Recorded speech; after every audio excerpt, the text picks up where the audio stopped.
ท่ามกลางความเวิ้งว้างของพื้นมหาสมุทรที่อยู่เบื้องหน้านั้นแสงแดดระยิบระยับกำลังหยอกล้อเล่นกับหาดทรายขาวโพลนและถัดไปจากพื้นหาดทรายก็เป็นป่าโปร่งที่ยังคงดูร่มรื่นในบริเวณนั้นได้มีกระท่อมเล็กๆซึ่งดูคล้ายเป็นอาสมของฤาษีอยู่หนึ่งหลังและที่ตรงพื้นทรายหน้ากระท่อมก็มีเด็กชายวัย12 ปีกำลังนั่งเหม่อมองสู่ท้องทะเลเบื้องหน้าสีหน้าของเด็กชายคนนั้นดูหม่นหมองและมีแววตาส่อถึงความกังวลอย่างมากมายเด็กชายคนนี้มีชื่อว่าเจ้าชายวโนรสซึ่งเจ้าชายวโนรสเป็นพระโอรสเพียงองค์เดียวของท้าววโนราชและพระมเหสีฝนทิพย์โดยเมื่อปีที่แล้วนั้นเจ้าชายวโนรสได้ติดตามพ่อและแม่ออกเดินทางด้วยเรือเดินสมุทรเพื่อไปเยี่ยมท่านลุงณเมืองไกลและต้องล่องเรือนานนับเดือนซึ่งการเดินทางไปก็เรียบร้อยดีทุกอย่างเมื่อไปถึงที่บ้านเมืองของท่านลุงทั้ง3 คนก็ได้รับการต้อนรับเป็นอย่างดีทั้งหมดได้พักผ่อนและพบปะพูดคุยกับญาติๆอยู่นานหลายวันท้าววโนราชนั้นต้องการให้ทหารที่ติดตามมาหลาย10 คนได้พักผ่อนให้หายเหน็ดเหนื่อยจากการเดินทางมาเขาจึงพักอยู่ที่เมืองของพี่ชายนานหลายวันเลยทีเดียวจนกระทั่งถึงวันร่ำลาและได้เวลาเดินทางกลับท้าววโนราชได้สั่งให้ทหารสำรวจความเรียบร้อยของเรือและจัดเตรียมเสบียงอาหารจนพร้อมสับจากนั้นทั้งหมดก็ขึ้นเรือและเรือก็ล่องออกไปในทะเลการเดินทางในช่วงแรกนั้นราบรื่นดีในทุกๆอย่างแต่ไม่นานนักเมื่อเรือแล่นมาถึงกลางมหาสมุทรใหญ่ที่รอบด้านเวิ้งว้างรายรอบไปด้วยน้ำทะเลสีครามจู่ๆในค่ำคืนนั้นก็มีพายุใหญ่พัดถล่มจนเรือเกือบอับปางหลายคนร่วงตกน้ำหายไปต่อหน้าต่อตาท้าววโนราชได้โอบกอดเจ้าชายวโนรสและพระมเหสีฝนทิพย์เอาไว้แน่นแต่ด้วยแรงลมจึงทำให้เจ้าชายวโนรสหลุดจากอ้อมกอดและร่วงหายไปในสายน้ำกลางมหาสมุทรที่ปั่นป่วนไปหมดพระมเหสีฝนทิพย์เมื่อเห็นลูกชายร่วงหายไปต่อหน้าต่อตาเธอก็หวีดร้องและกระโจนลงน้ำตามไปทันทีส่วนท้าววโนราชนั้นได้แต่ยืนตะลึงด้วยความตกใจเมื่อเห็นเมียและลูกจมหายไปต่อหน้าต่อตาขณะที่เขากำลังจะกระโจนลงน้ำเพื่อค้นหาเมียและลูกชายแต่เสียงโอดโอยของทหารที่ได้รับบาดเจ็บกับเสียงของท่านอมาตย์ที่สั่งการให้ทุกคนยืนประจำที่และประคับประคองเรือตามหน้าที่ของตนอยู่นั้นทำให้ท้าววโนราชคิดได้เขาเลยวิ่งเข้าไปช่วยทหารเพื่อประคองเรือให้แล่นต่อไปเมื่อพายุสงบลงท้าววโนราชได้สั่งให้ทหารสำรวจความเรียบร้อยไม่นานนักทหารได้นำความมาบอกว่าเรือนั้นเสียหายมากอยู่เหมือนกันแต่ก็ยังสามารถเดินทางกลับไปยังเมืองได้เมื่อท้าววโนราชได้ยินอย่างนั้นเขาก็สั่งให้ทหารวนเรือแล่นไปมาอยู่ในบริเวณนั้นนานหลายวันเพื่อตามหาลูกเมียแต่สุดท้ายก็ไม่พบทั้ง2 คนเรือลำนั้นเลยต้องแล่นกลับเมืองไปด้วยความเศร้าใจซึ่งบรรยากาศช่างแตกต่างกับตอนที่เดินทางมาเสียเหลือเกินเพราะคนที่เหลืออยู่บนเรือต่างก็อยู่ในอาการโศกเศร้าโดยเฉพาะท้าววโนราชนั้นบางครั้งก็แอบร้องไห้อยู่คนเดียวได้โปรดตัดอกตัดใจเถิดกระหม่อมให้คิดเสียว่าพระมเหสีกับพระโอรสไปดีแล้วข้าก็พยายามคิดอย่างนั้นท่านอมาตย์แต่มันยากเย็นเหลือเกินข้าน่าจะเชื่อคำทำนายของท่านโหราข้าไม่น่าสั่งเดินทางเลยแต่ในคำทำนายนั้นท่านโหราได้ทูลว่าผู้พลัดพรากจะได้กลับบ้านกลับเมืองนะกระหม่อมการผจญกับพายุในคราวนั้นพระมเหสีฝนทิพย์ได้กระโดดลงน้ำไปเธอว่ายน้ำตามหาลูกชายและสุดท้ายเธอก็พบกับเจ้าชายวโนรสที่กำลังกระเสือกกระสนว่ายน้ำเพื่อให้รอดชีวิตทั้งคู่ดีใจมากเมื่อได้เจอกันและได้ผูกเข้าหากันแต่ทันใดนั้นเศษซากเรือได้พุ่งวนมาตามน้ำและกระแทกเข้ากับด้านหลังของพระมเหสีอย่างรุนแรง ทำให้เธอผงะและรู้สึกเจ็บปวดอย่างที่สุดเมื่อเจ้าชายวโนรสเห็นแม่กำลังจะจมน้ำก็รีบว่ายน้ำเข้าไปประคองไว้ทั้งสองคนช่วยกันประคองกันและกันโดยมเหสีฝนทิพย์นั้นแม้จะเจ็บปวดจนหายใจติดขัดแต่เธอก็กอดลูกชายเอาไว้แน่นและสองมือพยายามไขว่คว้าเศษซากไม้ในบริเวณนั้นจนทั้งคู่ได้เกาะไม้กระดานแผ่นใหญ่ไว้ได้และไม้กระดานแผ่นนั้นก็ทำหน้าที่เหมือนแพลอยล่องพาทั้งสองตรงเข้าหาฝั่งวันต่อมาเมื่อแสงแดดแผดจ้าก็เห็นร่างของแม่ลูกนอนสลบอยู่ที่ชายหาดเวิ้งว้างแห่งหนึ่งเจ้าชายวโนรสนั้นรู้สึกตัวก่อนจนเมื่อหันซ้ายหันขวาดูรอบตัวแล้วเด็กชายก็หันไปปลุกแม่แต่เนื้อตัวของมเหสีฝนทิพย์ก็ร้อนเผาจนลูกชายตกใจมากเด็กชายรีบเขย่าตัวแม่และร้องไห้น้ำตาไหลเมื่อผู้เป็นแม่ยังไม่รู้สึกตัวเด็กชายที่ตัวผอมสูงเก้งก้างก็ใช้กำลังที่มีอยู่ลากร่างของแม่เข้าไปที่ป่าข้างชายหาดเจ้าชายวโนรสจัดที่จัดทางให้แม่นอนแล้วก็รีบวิ่งเข้าไปในราวป่าเพื่อค้นหาน้ำและก็โชคดีที่พบแอ่งน้ำเล็กๆเข้ามือเล็กๆได้กอบน้ำขึ้นแล้ววิ่งกลับมาหาแม่เพื่อป้อนน้ำให้แม่จนหมดแล้วก็วิ่งกลับไปกอบน้ำมาอีกเด็กชายวิ่งไปวิ่งมาอยู่อย่างนั้นหลายรอบพร้อมกับฉีกเสื้อของตัวเองมาชุบน้ำเพื่อเช็ดหน้าเช็ดตาให้แม่ด้วยไม่นานหลังจากนั้นพระมเหสีฝนทิพย์ก็รู้สึกตัวเธอดีใจมากที่พอลืมตาขึ้นมาก็ได้เห็นหน้าลูกชายทั้งสองโผล่เข้าหากันและกอดกันแน่นอยู่อย่างนั้นไม่ต้องร้องลูกแม่ไม่ต้องร้องแม่อยู่นี่แล้วแม้จะเจ็บปวดด้วยบาดแผลที่ด้านหลังเพราะลูกชายกอดรัดจนแน่นแต่เธอก็ไม่ปริปากอะไรเมื่อทั้งคู่เริ่มตั้งสติได้ผู้เป็นแม่ก็ชวนลูกชายให้เดินไปขอความช่วยเหลือแต่เจ้าชายวโนรสบอกว่าในบริเวณนี้ไม่มีผู้คนและไม่มีบ้านของใครเลยน่าจะเป็นเกาะที่ไม่มีคนอยู่เมื่อลูกชายพูดจบพระมเหสีฝนทิพย์ก็น่าเสียแต่เธอก็รีบปรับเปลี่ยนสีหน้าเพราะไม่อยากให้ลูกชายรู้สึกหวาดกลัวอาจจะมีคนอยู่ก็ได้นะลูกเราลองเดินสำรวจดูกันเถอะทั้งสองคนเดินโซเซไปตามชายหาดและไม่นานนักทั้งคู่ก็เห็นกระท่อมเก่าๆหลังเล็กหลังหนึ่งซึ่งเจ้าชายวโนรสนั้นรู้สึกแปลกใจมากเพราะก่อนหน้านี้ตอนที่ฟื้นขึ้นมาเด็กชายได้มองไปโดยรอบบริเวณแล้วแต่ก็ไม่เห็นกระท่อมหลังนี้เด็กชายได้แต่คิดว่ากระท่อมหลังนี้อาจจะมีต้นไม้บังอยู่เขาจึงมองไม่เห็นและยิ่งเห็นแม่หมดเรี่ยวหมดแรงเขาก็รีบประคองแม่ให้เดินไปที่กระท่อมหลังนั้นพอทั้งสองไปหยุดยืนอยู่ที่หน้ากระท่อมจู่ๆประตูกระท่อมก็เปิดออกเหมือนกับรับรู้ว่ามีคนมาและผู้ที่ก้าวออกมาจากกระท่อมนั้นก็เป็นฤาษีท่านหนึ่งพระมเหสีฝนทิพย์และเจ้าชายวโนรสเมื่อเห็นแบบนั้นก็ยิ้มออกมาด้วยความดีใจทั้งคู่รีบประคองกันเดินเข้าไปนั่งคุกเข่าลงที่หน้ากระท่อมฉันไหว้จะท่านตาได้โปรดช่วยท่านแม่ของข้าด้วยเถิดฤาษีท่านนั้นยิ้มอย่างใจดีและพยักหน้ารับรู้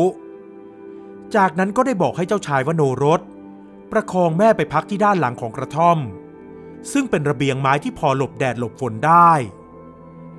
เด็กชายรีบพาแม่เข้าไปนอนพักและวิ่งกลับมาหาท่านฤาษีและท่านฤาษีก็ได้บดยาสมุนไพรไว้ให้แล้วเจ้าชายวโนรสได้นำยาสมุนไพรไปใส่แผลให้แม่และประคองให้ดื่มน้ำบางอย่างที่ท่านฤาษีบอกว่าเป็นยารักษาอาการไข้ทั้งสองแม่ลูกได้พักอาศัยอยู่กับฤาษีท่านนั้นเรื่อยมาและคอยช่วยเหลือท่านฤาษีเท่าที่จะทำได้โดยเจ้าชายวโนรสนั้นคอยปรนนิบัติท่านในหลายๆอย่างแต่มเหสีฝนทิพย์ตั้งแต่ที่ได้รับบาดเจ็บในคราวนั้นเธอก็เจ็บป่วยกระสอบกระแสะเรื่อยมา และช่วยเหลืออะไรไม่ได้มากนักอีกอย่างเพราะเธอเป็นหญิงด้วยเลยไม่อยากออกไปเพ่นพ่านที่ด้านหน้าอาสมจึงเป็นหน้าที่ของเจ้าชายวโนรสที่คอยช่วยเหลือทั้งเธอและท่านฤาษีในทุกๆวันทั้งสองแม่ลูกมักจะออกไปยืนเหม่อมองท้องทะเลพวกเขาคาดหวังว่าจะมีเรือสักลำแล่นผ่านมาแต่วันแล้ววันเล่าจนเวลาผ่านไปเกือบปีทั้งสองก็ยังไม่เคยเห็นเรือลำไหนแล่นผ่านมาเลยบางครั้งผู้เป็นแม่ก็ได้ไปปรึกษาท่านฤาษีว่าจะเดินทางกลับไปยังบ้านเมืองได้อย่างไรท่านฤาษีก็บอกว่าเมืองของท้าวโนราชอยู่ห่างไกลจากที่นี่มากมายนักแต่ใช่ว่าจะเดินทางไปไม่ถึงเพียงแต่ว่าคนคนนั้นจะต้องร่างกายแข็งแรงพอเพราะเส้นทางที่ต้องไปก็ลำบากอยู่ไม่น้อยเจ้าชายวโนรสนั้นคิดว่าตนเองสามารถเดินทางไปได้อย่างแน่นอนแต่ติดที่ผู้เป็นแม่ซึ่งมีอาการแย่ลงทุกวันพระมเหสีก็คาดหวังให้ลูกชายได้กลับไปยังเมืองเพื่อจะได้พบเจอกับพ่อเธอนั้นทุกข์ใจมากเพราะรู้ตัวเองดีว่าอีกไม่นานก็คงจะอยู่เป็นเพื่อนลูกชายไม่ได้แล้วในแต่ละค่ำคืนเธอจึงได้แต่สวดมนต์อ้อนวอนฟ้าดินและสิ่งศักดิ์สิทธิ์ทั้งหลายให้นำทางลูกชายของเธอกลับไปยังบ้านเมืองด้วยความปลอดภัยและแล้ววันที่เจ้าชายวโนรสเสียใจอย่างที่สุดก็มาถึงเพราะในเช้าของวันหนึ่งเมื่อเขาตื่นขึ้นมาก็เห็นผู้เป็นแม่นั้นนอนนิ่งไม่ไหวติงและเมื่อสำรวจดูเด็กชายก็ร้องไห้และรีบวิ่งไปบอกท่านฤาษีท่านฤาษีได้แต่ปลอบใจให้เด็กชายหายโศกเศร้าและเข้มแข็งให้เร็วที่สุดเจ้าจงตัดอกตัดใจเสียเถอะนะแม่ของเจ้าไปดีแล้วและให้มั่นใจว่าแม่ของเจ้าจะไม่ทิ้งเจ้าท่านฤาษีได้บอกให้เด็กชายไปก่อกองฟืนใกล้ๆกับกระท่อมซึ่งเด็กชายก็แปลกใจมากว่าทำไมไม่นำศพของแม่ไปฝังแต่ท่านฤาษีบอกว่าต้องเผาศพเพราะจะได้เก็บอัฐิไว้แม้ท่านฤาษีจะอธิบายให้ฟังเจ้าชายวโนรสก็ยังไม่ค่อยเข้าใจแต่ก็ยอมทำตามทุกอย่างเมื่อเผาศพของแม่เรียบร้อยและเก็บขี้เถ้าอัฐิของแม่ใส่ผอบดินตามที่ท่านฤาษีแนะนำแล้วในวันรุ่งขึ้นท่านฤาษีก็บอกให้เจ้าชายวโนรสออกเดินทางโดยได้บอกเส้นทางให้กับเด็กชายได้รู้เจ้าจงเดินทางกลับบ้านเมืองไปเถิดเจ้าอายุ12แล้วและเป็นเจ้าชายเจ้าต้องกล้าหาญและเข้มแข็งนะเจ้าไม่ได้เดินทางคนเดียวแม่ของเจ้าได้เดินทางไปกับเจ้าด้วยจงปกป้องตนเองและปกป้องแม่ของเจ้าพาแม่กลับไปหาพ่อของเจ้าให้ได้เจ้าชายวโนรสสะพายย่ามที่ท่านฤาษีได้ให้ไว้และหย่อนผอบอัฐิของแม่อย่างระมัดระวังใส่ลงในย่ามใบนั้นเมื่อก้มลงกราบท่านฤาษีแล้วเด็กชายก็ออกเดินทางโดยไม่ลืมคำกำชับของท่านฤาษีที่ให้เดินมุ่งหน้าไปตามชายหาด